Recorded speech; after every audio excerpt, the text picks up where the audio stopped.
অর্জুন দীপার বিয়েটা মিথ্যে জানতে পেরে পৃথা অর্জুনের জীবন থেকে দীপাকে সরাতে সূর্যকে সত্যি জানিয়ে দীপার কাছে ফিরিয়ে আনলো। হ্যাঁ বন্ধুরা, আমরা এমনটা দেখতে পাবো অনুরাগের ছোঁয়া ধারাবাহিকের আগামী পর্বগুলোতে। অর্জুন দীপার ভাবভঙ্গি দেখে পৃথার মনে একটা সন্দেহ হয়, তাই পৃথা সত্যিটা জানার জন্য উঠে পড়ে লাগে।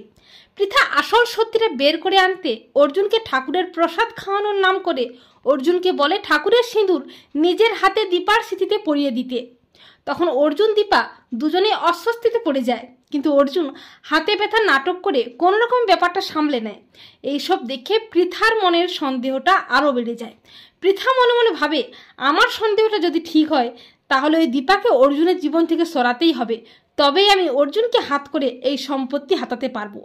এরপর দীপা অর্জুন যখন রুমের মধ্যে কথা বলছিল তখন পৃথা দরজার বাইরে আড়ালে দাঁড়িয়ে থাকে।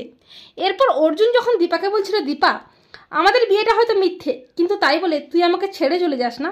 আর অর্জুনের মুখে এই কথা শুনে চমকে ওঠে পৃথা। তাই পৃথা অর্জুনের জীবন থেকে দীপাকে সরানোর জন্য সূর্যকে সব সত্যি জানিয়ে দীপার কাছে ফিরিয়ে আনার জন্য জয়ের সাথে হাত মিলিয়ে বিভিন্ন জায়গায় সূর্যের খোঁজ চালায়। পুলিশকে জানায় সূর্য সেনগুপ্তকে খুব তাড়াতাড়ি খুঁজে বের করার জন্য।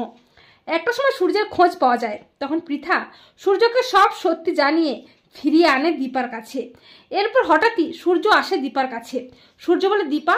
সূর্যকে দেখে অবাক হয়ে যায় দীপা। দীপা বলে, ডাক্তারবাবু আপনি এখানে? সূর্য বলে, দীপা পারলে তুমি আর একটিবারের জন্য আমাকে ক্ষমা করে দাও, আমি তোমাকে আবারও অকারণে ভুল বুঝেছি। আমি সব জানি দীপা, তুমি ডক্টর অর্জুন চক্রবর্তীকে বিয়েটা করনি, তোমরা মিথ্যে বিয়ে নাটক করছো। তখন পৃথা দূর থেকে দাঁড়িয়ে মনে মনে ভাবে, এবার তো অর্জুনের জীবন থেকে দীপাকে চলে যেতেই হবে, আর আমারও আশা পূরণ হবে, আমি এই সমস্ত সম্পত্তির মালকিন হব। তো বন্ধুরা, তোমরা এটাই চাও তো যে পৃথা যেন অর্জুনের জীবন থেকে দীপাকে সরাতে সূর্যকে সব সত্যি জানিয়ে ফিরিয়ে আনে দীপার কাছে? কমেন্ট করে জানিয়ে দাও তোমাদের মতামতটি।